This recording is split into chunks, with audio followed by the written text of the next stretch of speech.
Assalamu alaikum. Dear students, our today's topic is balanced diet. इससे पहले हम मुख्तलिफ़ किस्म के जो न्यूट्रिएंट्स हैं बॉडी को रिक्वायर हैं वो हम पहले पढ़ चुके हैं, जिसमें कार्बोहाइड्रेट्स, विटामिन्स, प्रोटीन्स और लिपिड्स वगैरह सारी चीज़ें शामिल थीं। तो आज का जो टॉपिक है उसके अंदर हम ये देखेंगे कि ये मुख्तलिफ़ किस्म की जो चीज़ें हैं ये बॉडी को एक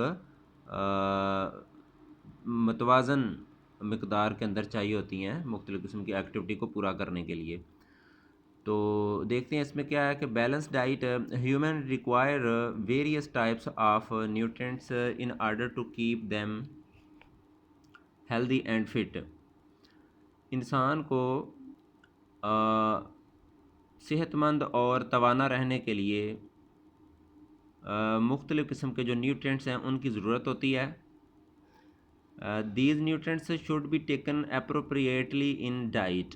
ये न्यूट्रिएंट्स अपनी खुराक के अंदर हमें मुनासिब मिकदार में लेने चाहिए। ये न्यूट्रिएंट से मुराद क्या है ये हम पहले जो सारा पढ़ चुके हैं, जिसके अंदर कार्बोहाइड्रेट, प्रोटीन, फैट, विटामिन्स सारी चीज़ें आती हैं।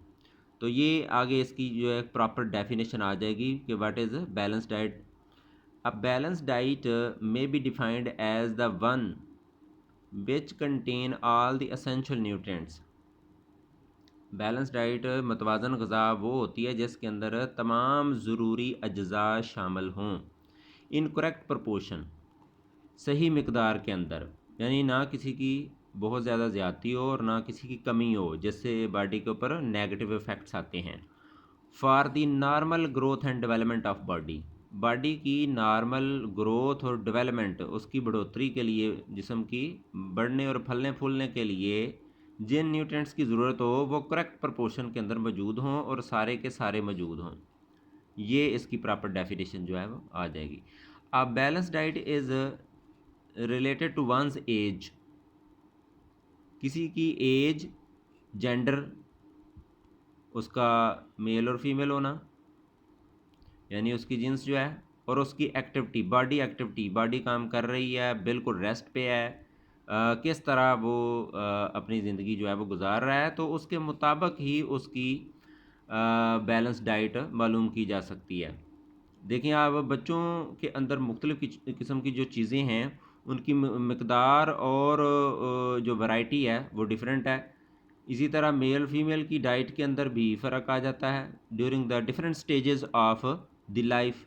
और इसी तरह एक्टिविटी के अंदर भी फ़र्क आ जाए तो भी डाइट में फ़र्क आता है कि एक बिल्कुल फ़ारग बंदा बैठा है उसने क्या खाना है, और जो हार्ड वर्किंग है, सारा दिन काम करता है, उसको ज़्यादा एनर्जी की ज़रूरत है, और उसने क्या खाना है। तो ये मुख्तलिफ़ किस्म के फैक्टर हैं जो डाइट को डिफ़ाइन करते हैं और डाइट के ऊपर इफ़ेक्ट भी होते हैं। It should include different types of nutrients and should be according to the energy requirement.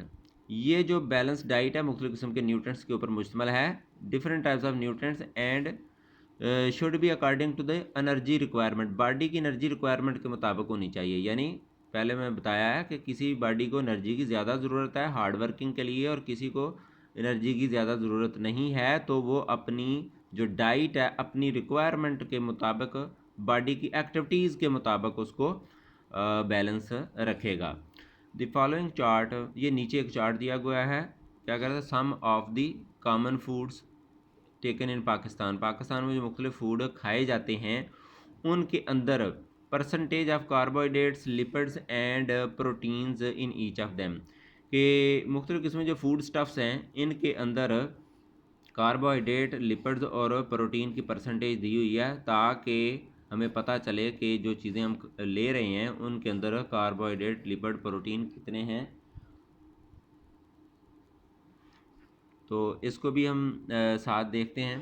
पहले ये एक टेबल आप देखें, साइड पे इन्होंने एक मकूला दिया हुआ है हिप्पोक्रेट्स का। हिप्पोक्रेट एक यूनानी हकीम है जिसको बुकरात कहा जाता है। तो वो उसका एक मकूला है कि let the food be the medicine. खाने को ही अपनी दवाई बना लें, यानी खाने के ज़रिए ही अपना इलाज मुख्तलिफ छोटी मोटी बीमारियों का कर लेना चाहिए। अपनी डाइट का इस तरह ख्याल रखना चाहिए कि जिस्म जो है वो बीमार ही ना पड़े। एक्चुअली मुख्तलिफ किस्म की चीज़ों की या कमी या ज़्यादती ही मुख्तलिफ बीमारियों का बायस बनती है, जो आम कामन बीमारियां हैं। तो इसके अंदर वो कहता है कि अपनी खुराक को ही अपनी दवाई बना लें, यानी आप ये कह सकते हैं कि खाने के ज़रिए या डाइट के ज़रिए अपनी ट्रीटमेंट करना। तो ये मुख्तलिफ़ किस्म के दिया फूड स्टफ़, ये इसको आप देखेंगे ब्रेड रोटी है तो इसमें 52% कार्बोहाइड्रेट है, यानी मेजर सोर्स ऑफ कार्बोहाइड्रेट है ब्रेड। इसमें लिपिड 3% है, प्रोटीन 9% है। तो आप देखें कि ब्रेड जो है उस इसको भी एक डाइट, बड़ी अच्छी डाइट जो है वो समझा जाता है, जिसके अंदर आपको कार्बोहाइड्रेट ज़्यादा मिलते हैं और 12 लिपिड और प्रोटीन भी कुछ हैं। इसमें राइस है तो उसमें 23% कार्बोहाइड्रेट हैं, 0.1% लिपिड्स बिल्कुल मन्यूट मकदार के अंदर हैं, 2.2% प्रोटीन इसमें आ जाती है। पोटैटो में भी 19% कार्बोहाइड्रेट, यानी पोटैटो आलू जो है ये भी मेजर कार्बोहाइड्रेट का सोर्स है। इसी तरह बहुत कम है इसमें लिपिड और प्रोटीन। एप्पल है तो इसमें भी कार्बोहाइड्रेट है और बाकी बहुत कम मकदार में दूसरी चीज़ें हैं। एग है तो इसमें कार्बोहाइड्रेट बहुत ही कम मकदार में है, लिपिड मौजूद हैं उसकी जर्दी के अंदर जो लिपिड ज़्यादा होते हैं और उसकी सफ़ेदी सारी प्रोटीन होती है, तो इसलिए अंडों को प्रोटीन ही समझा जाता है। बहरहाल इसमें चूँकि लिपिड भी मौजूद हैं तो इसलिए ये अच्छी डाइट समझी जाती है एग। इसी तरह मिल्क है तो इसमें आप देखें तवज्जो से कि मिल्क में 4% कार्बोहाइड्रेट, 4% लिपिड्स और 3% प्रोटीन है, इसलिए दूध को तकरीबन मतवाज़न ग़िज़ा समझा जाता है, क्योंकि इसमें आप देखें कि नॉर्मली मुनासिब बैलेंस मकदार के अंदर तीनों चीज़ें मौजूद हैं।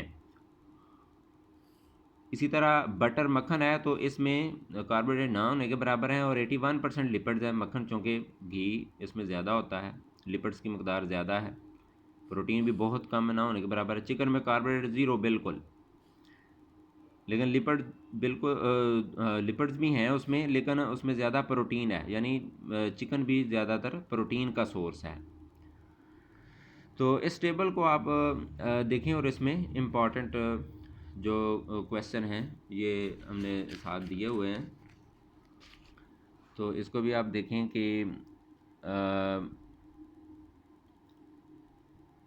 ये बैलेंस डाइट के जो शार्ट क्वेश्चन है, डिफ़ाइन बैलेंस डाइट, ये मैं आपको बता चुका हूँ कि बैलेंस डाइट की डेफिनेशन वहाँ दी हुई है, उसको आपने इस क्वेश्चन के तौर पर देखना है अच्छे तरीके से। इसी तरह right 3 factors affecting the balance diet, 3 factor जो बैलेंस डाइट को अफेक्ट करते हैं, जो इसमें वो जो पैरे के अंदर दिया हुआ है कि एज है, जेंडर है और बॉडी की एक्टिविटी है। इसी तरह what are the percentage of nutrients of bread and milk, bread और मिल्क के अंदर जो न्यूट्रिएंट की परसेंटेज है कार्बोहाइड्रेट, लिपिड्स, प्रोटीन की, वो ये चूँकि ब्रेड और मिल्क ज़्यादा है मैं इसलिए इसकी आप लोगों ने याद करना है। और चौथा क्वेश्चन है why children require more calcium and iron, ये इस क्वेश्चन का आपने अभी आंसर जो है वो अपने जो है वो इसको सोचना है अपने जहन के तौर पर, और कल के सबक में हम इसका प्रॉपर आंसर देखेंगे कि क्या है।